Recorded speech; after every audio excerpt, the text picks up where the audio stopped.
The Nerdcast Empire is on the air. It is Wednesday, March 26, 2025, and it is time for the Wednesday edition of the Nerdcast News Report. I am Matt in the studio. Great to have you along with us. And we are back after a break on Monday with some more nerdy news for you as we get to the middle of your week. And we've got a follow-up on a story we talked about last week and some good news, at least it appears on that front. More streaming services for anime that fans are going to have to keep tabs on as another big title moves to a different streaming service. And a little recap of NXT from last night, and we'll wrap things up, of course, with the Empire Express at the end of the program. Joining me in studio on this Wednesday morning is Mike. Mike, how's it going? It's going. It seems like we have several recurring topics that tend to rear their ugly heads around. If it's not OhioCon, which thankfully it isn't, it's something either streaming service related, and probably something that's going to become even more common is stories that have some like tangential connection to crypto or NFTs, which, you know, who doesn't love talking about that? So, yeah, let's get into it. Yeah, it's going to be interesting to see because the thing about these types of companies is they have a lot of money, at least initially. Whether they keep a lot of money is, still to be seen. But because of that, these are the companies that typically end up at the forefront when there need to be companies that are rescued, or if they're companies that need a big influx of cash. These are the companies that typically get turned to. So this is going to be another example of that as we're going to jump into our first story today. And that is, again, something we talked a little bit about last week that was teased, that Game Informer, one of the beloved long-running journalism outlets of video games, is making a comeback. The announcement was made yesterday, and it was a company that, as Mike said, it certainly hinted at Gunzilla Games, which is a company that seems to be on the fringe of NFT, crypto type stuff, appears to be the company that has bought them. Now, on the positive side of that news, it sounds like they've brought back most, if not all, of the staff, and they have restored a lot of the archives that were just basically ripped off the internet when the company went away. So that's certainly the good part of this. I think anytime in this era right now, especially with Google doing everything it's doing and content being buried under a bunch of AI overviews, anytime you have an outlet like this that comes back, that's a good thing. How long it's a good thing, I think, will completely depend on what the intentions of this new parent company are, and are they going to use this as a platform to push their NFT stuff and, use it up and spit it out? Like, there are certainly more questions than answers at this point, but at least initially, it's a little bit of a feel-good story as Game Informer is able to come back after kind of being taken away. Yeah, it's kind of a wild story. Yesterday, the editor-in-chief from Game Informer, Matt Miller, came out and announced that Gunzilla Games was acquiring the rights to the magazine, which answers question one that I had last time, which was, hey, I thought GameStop owned this. What's going on? Like, yeah, it's kind of crazy because the way GameStop handled getting rid of Game Informer is both like not terrible and terrible simultaneously. Yeah. Like, they could have retained the name and just used it fully AI, just churning out stories, and they didn't do that, which I think in a way is commendable. Yeah. But the way they just essentially made it disappear and canned the entire staff, we talked about last time the Kickstarter campaign for Electronic Gaming Monthly and the money it brought in. It's kind of indicative of where GameStop is maybe now, that they didn't see that there was still some inherent value in the Game Informer brand. And clearly this Gunzilla Games knows that there's something there. I question the long-term viability of bringing back the entire staff and running it as if it hadn't gone away to begin with. I can't imagine it's a very lucrative venture. Again, I still think your archives is where you have some value. You could really leverage that to do something. And, you have this Godzilla Games company, the co-founder, Neil Blomkamp. He was the director of the 2009 movie District 9. He's the chief creative officer, co-founder of the company. He's doing the narrative storyline for their Off the Grid game, which is this free-to-play battle royale, NFT marketplace included game that's currently in early access. I just, you hope things turn out well, but at the same time, that sounds like the kind of company that I'm not like jumping at the idea of giving my information to, even if it's for magazine delivery. Yeah, that sounds like you're going to have all your information farmed. If you do that, that's not ideal. It's weird because GameStop, as we'll talk about, maybe not today, but as we go forward, certainly seems to be okay with getting into questionable financial space, and they're talking about getting into the crypto market. So you would have thought that maybe they would have come up with this idea first and not left it for somebody else. But the other side to it, too, that's kind of mind-boggling for GameStop is why you didn't, at the very least, just keep on a skeleton staff to write some new game reviews, even if it's a staff that's not even based here in the States, to just write things and then keep the archive up and just keep whatever traffic you're getting, because I'm sure there was at least some of people just looking for old game reviews. They just 86 the whole thing, took it all off the internet, and, so at least this stuff is back. The financial viability piece is obviously a big part of it. Are they counting on this site to be able to push their NFTs to a point that that's where they're going to make their money? Or is there really like an appetite for this type of stuff that they can get these gaming companies to sponsor content, and maybe rather than doing independent reviews, you're doing more like sponsored early plays where you're making some money off of that? I don't know. And that's going to be the question, is how are they making money? How do you get people to, as Mike said, give your information up to a company that maybe isn't completely above board? I mean, not that they're doing necessarily anything illegal, but just the whole NFT space is very sketchy. And I think it does give you a little bit of pause that maybe while you would like to support Game Informer and you'd like to support the fact that they were able to give everybody their jobs back, I don't know if the parent company is going to be a long-term company that you want to get behind. Yeah, and I certainly don't want to implicate them on anything up to this point. I think it's more just the reputation that anything crypto and certainly NFT related kind of gives you that feeling. Yes. I mean, we've seen numerous rug pulls over the years, and we've seen just the general value of NFTs go from something that was actually coveted to kind of worthless. Yeah. And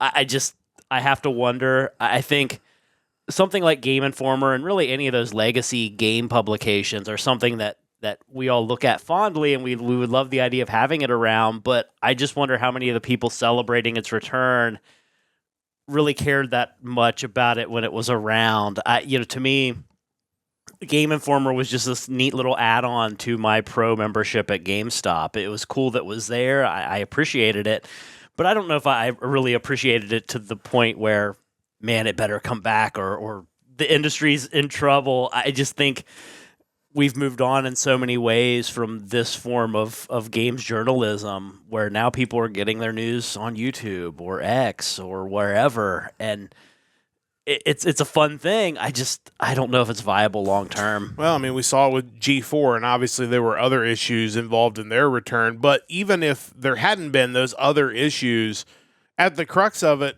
people aren't going to tune in to watch video game reviews on television anymore. They've already got content creators or other people on the internet that they trust their opinions on games, and those are the people they're probably going to go to now. And even though maybe at one point you were a trusted source, people move on. People find the next person. I think content creators have perfected the form. It's in the early 2000s and mid 2000s, something like G4 was fascinating because you didn't have all millions of content creators making content for the exact thing you were looking for. This was the closest thing you could get was episodes of X-Play where they were just reviewing games because no other channel on television at that point in time was talking video games. It was a pretty easy victory, but now it's not only can you find someone online playing or talking about the specific game you want to hear about, but you can even take it one step further and find people that have the same opinion as you on the game that you enjoy. Yeah.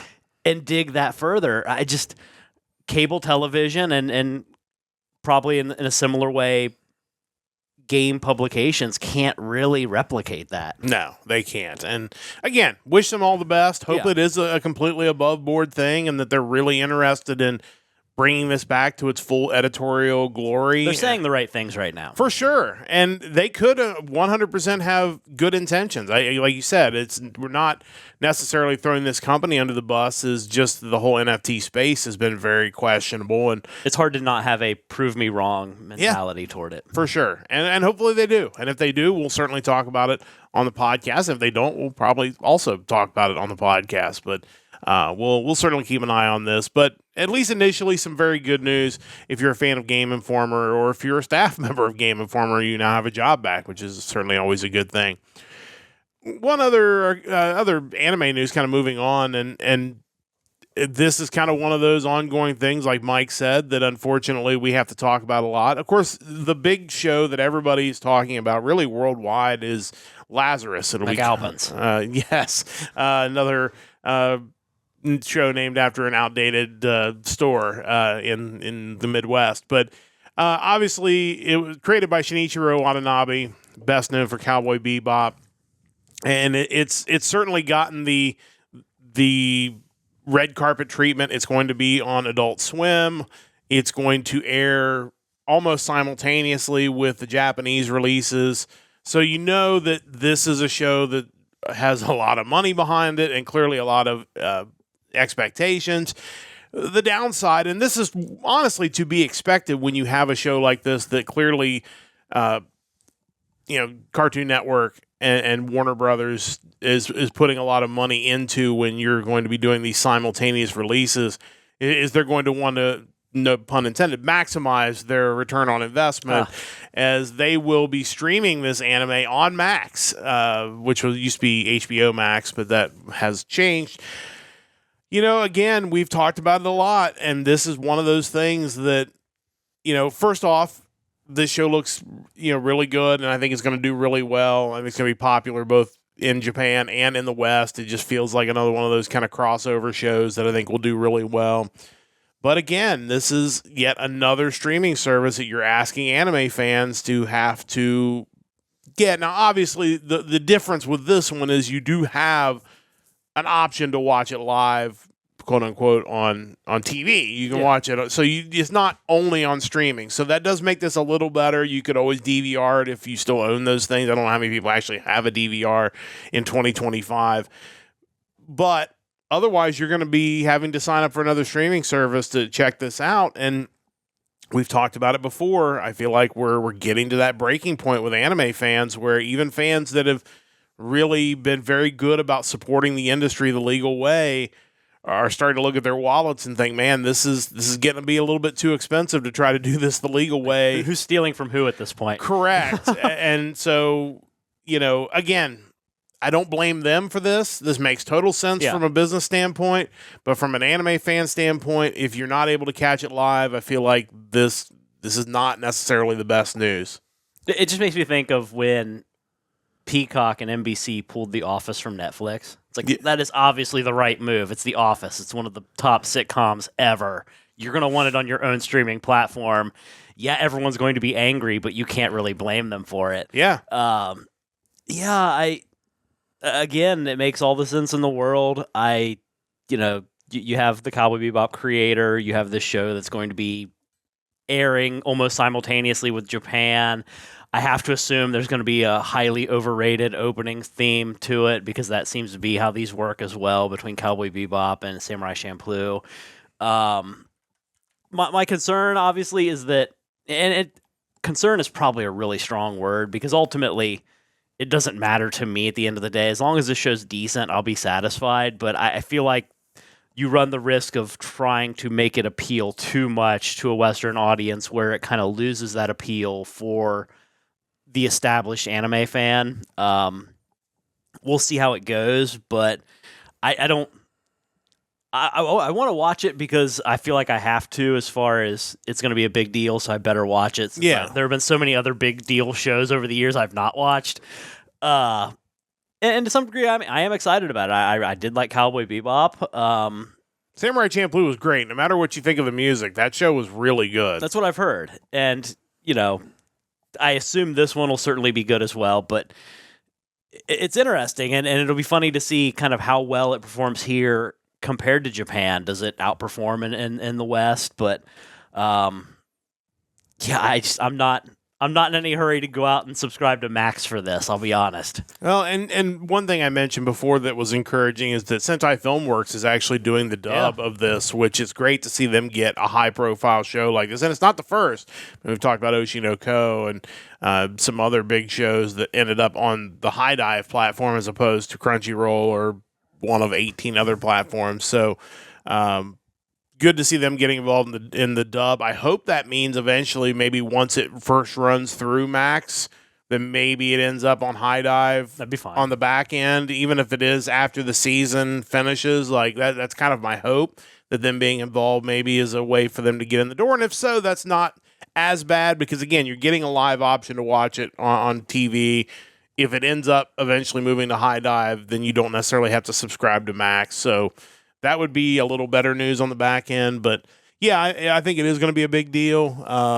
Whether it's going to be good and a big deal is to be seen, because, also the thing about big deal shows is if they don't live up, people are going to let you know about it. And, there was pushback on Chainsaw Man. People didn't think it was a great adaptation. I think that's kind of subsided as kind of the hardcore people have moved out, and the people that are just general anime fans have moved in, thought it was really good. At least this one's an original production, right? Correct. The source material. Right. So there's nothing to compare it to this time, which got that going for it. It's got that advantage as well. I do like the fact that you mentioned Sentai getting the dub for it. I feel like there was a point in time, and probably this mentality still exists in some degree, that if you really wanted a show to do well among non-anime fans, you would bring in a Hollywood cast to do the dubbing. I feel like they've done that with a lot of like the Ghibli movies over the years. So at least they're not doing that. Yeah, and I think that would be really difficult in this case, because it is a show that's airing at the same time as Japan. Yeah, and those kind of time frames would be rough for... Correct. And maybe A-tier stars. And maybe that's why High Dive is the choice, because they don't have as many dubs, and you have the ability to get their actors in the studio maybe a little more often than other casts. So good for them, though. Really happy for them that they're able to get the dub on this, and certainly we'll keep an eye on this. Not too far away. April 5th is when that will begin airing here in the United States.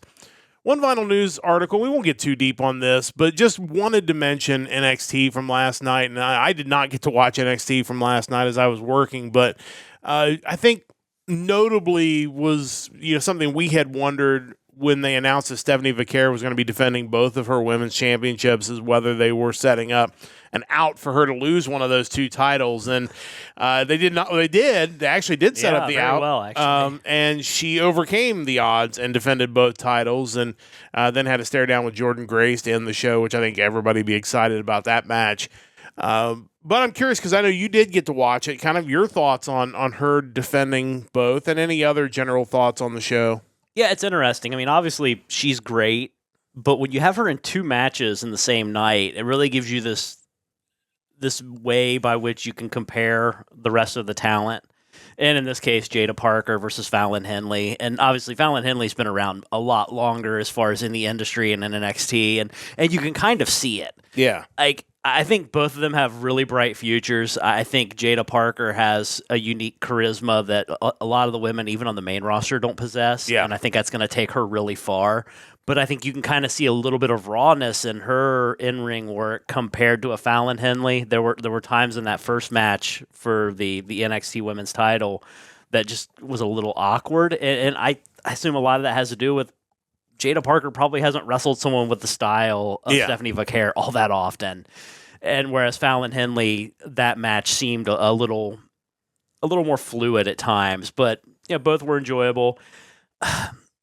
I enjoyed the episode as a whole, but man, sometimes NXT gets really bad about spamming the shenanigans button during matches. I think sometimes I don't need that. I just need a match. Yeah. Like almost every match, it felt like had some sort of outside interference or nonsense that got you to the finish, and like it just gets kind of ridiculous after a while. I was good to see Lexis King retain. Yeah. Again, another match with nonsense with Obafemi coming out and attacking Javon Evans. I kind of find the like really subtle digs at AEW to be funny as long as they remain subtle. Where you had Ricky Saints on commentary make the comment pertaining to I think really pertaining to Ethan Page and Sean Spears both, but he made the comment about, well, just add that to the list of Canadians who don't like me, which Corey was like, yeah, let's talk about that on a podcast or something sometimes. Presumably kind of a shot at Adam Copeland because of their perceived beef in AEW. Yeah. NXT is still a solid show. I wish they hadn't gotten rid of the NXT women's tag titles because during Vaquer's defenses, they kept cutting back to the backstage area where you had all the women watching the match, and you're just like, you have tag teams here. Like, they should be fighting for something besides the TNA tag titles. Yeah, for sure. And I think, you mentioned all the shenanigans. I think that is the problem with their roster right now. It is too large. And you have this influx of, indie wrestlers that are, or wrestlers that have kind of been on the independents, like Vaquer and Julia and things like that, where, you've got them. And then you've got your performance center talent that are athletes that are trying to learn how to be professional wrestlers. And then you have TNA people that are kind of dropping in. Then you have main roster people that drop in. So yeah, you just got so many people right now that I think it forces all of these feuds to be overbooked because you've got too many people in the feud, whether they're just dropping in to interfere to get at somebody else or they're actually involved in the storyline.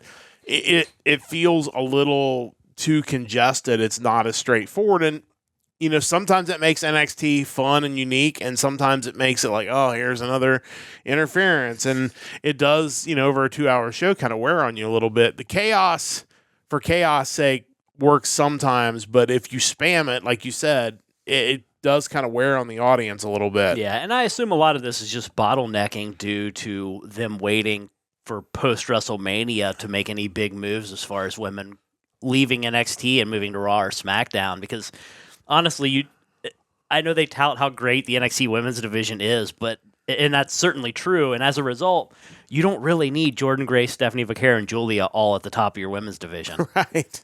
Like, especially when you still have Roxanne Perez, you have Cora Jade, you have all these other women who are right there at the doorstep or at the top already themselves. Yeah.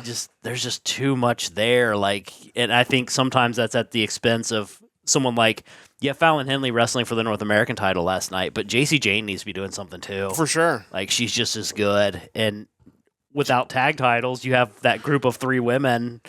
Only one of them seems to be doing anything. Right. Yeah, it just doesn't make a whole lot of sense. And, we'll see, what happens post-WrestleMania. But, yeah, there definitely needs to be kind of a reorganization, I think. And hopefully it doesn't involve people departing the company. But at some point, you've got to find a way to make your TV a little more straightforward. And to do that, you might have to move some people around to make that happen. Otherwise, it's just chaos. I feel like they're still constantly doing new tryouts. Yeah. You're going to run out of spaces for people, as they always do. Yeah, they can't just keep creating new shows and putting people on there. At some point, the law of diminishing returns kicks in as far as that goes. But solid NXT, certainly. If you haven't had a chance, you can check that out sometime this week, I believe, on the CW app. Ready to wrap this thing up? Let's go. All right, this is the Empire Express, where we run through some quick stories to wrap up the podcast. At Anime Japan 2025, 6 more cast members were announced for the new Hell Teacher Nube, which will premiere in July. In addition, a new manga series called Jigoku Sensei Nube Kai will launch in Saikyo Jump on May 2nd. It's great to see this property getting so many new titles, right? Yeah, I don't know why it took so long, but I'm really hoping this leads to the original anime finding some easily accessible home for me to watch watch it from, is I'd love to start there. Yeah. Read the synopsis of the new manga. It sounds ridiculous about him going through time and space to save his students, but kind of cool that for the new anime, they brought back the original voice actor for Nube to reprise his role, so kind of excited for that. One of the worst games of all time is making a comeback on Steam. At least that's the way Game Rant is selling it. Big Rigs Over-the-Road Racing will soon be releasing on the online storefront. It can't be worse than E.T., right? I kind of want to play it to find out, because I played E.T. and I know how bad that was. It's hard to imagine this game could possibly be worse than that. That sounds like a bold claim, but obviously they're based it on Steam ratings in the past, but kind of curious to see if this game gets a streaming resurgence of people wanting to play it just to see how good or how bad it actually is. In anime concert news, Anime Expo announced it will host its World Matsuri on July 3rd, the Peacock Theater in Los Angeles. Performers include Grand Rodeo, Flow, Hiroshi Kitadani, Sakurazaka 46, Toganashi Togeiri, and Asterism. Sounds like a pretty good show, doesn't it? Yeah, it seems like the amount of artists coming over here to perform live is just getting greater and greater every year, which I'm really excited about. Wouldn't mind seeing Grand Rodeo, Flow, or Hiroshi Kitadani. Toganashi Togiari had one of my favorite anime songs from last year, so that would also be really cool. But yeah, you're excited to see it. In more concert news, Anna Mazeman announced Tuesday that the former vocalist for Stereo Pony, Aimi, will be performing at the Raleigh, North Carolina convention this May. This sounds must-see, right? Yeah, I mean, it's kind of wild. I know, you've watched several shows that Stereo Pony's done the music for. It's really awesome to see her continuing on, and I mean, Anna Mazeman's done a great job of bringing in Japanese guests, although a lot of the ones they had announced to this point kind of felt like the same people they always bring back, which they're really entertaining. So, but this is a kind of a step outside that box, and I think that concert should do really well. Finally, Chrono Trigger surpassed a big gaming milestone. The game has sold more than 5 million copies. Seems well-deserved for what's considered one of the greatest games of all time. Well-deserved, and honestly kind of lower than I would have imagined. Since 1995, the game's been released on Super Nintendo, PlayStation, DS, iOS, Android, Windows, etc. A week or so ago, you could get it on Steam for like $4. So to me, the fact that we're just now surpassing 5 million seems kind of surprising. But I hope the anniversary and celebrating this sales milestone will make the industry realize that you can create a compelling game and not spend $500 million doing it. For sure, and I have to wonder if the 30th anniversary stuff will maybe drive more people to go to Steam and pick up the game that have been hearing about it for years and want to give it a shot. Maybe that's what's bumping sales up again. Certainly could have been. I think the sale's over now, but man, like even at the regular price of like $15, it's still a great game. For sure. If you haven't checked it out and you're a fan of RPGs, definitely encourage you to check that out. And we are going to check out on this Wednesday morning. You're all caught up on your midweek news. We'll be back on Friday, 8:30 a.m. Eastern Time with a Friday edition of the Nerdcast News Report. And then we'll be back on Sunday for another edition of the Hard Rock Empire, the music of March the 14th coming up this week on the podcast. That'll be 7 o'clock p.m. Eastern Time. Hope you'll join us for that. Big thanks to Mike for joining me in the studio. Big thanks to everyone for listening, whether you've listened to us live or on the VOD. We appreciate you. The follows, join the Discord, all that good stuff. We really appreciate it. Big thanks to Stove Lake Media for their continued support of our podcast. We'll be back on Friday, 8:30 a.m. Eastern Time with another edition of the Nerdcast News Report. Until then, don't forget to join the Empire, the Nerdcast Empire.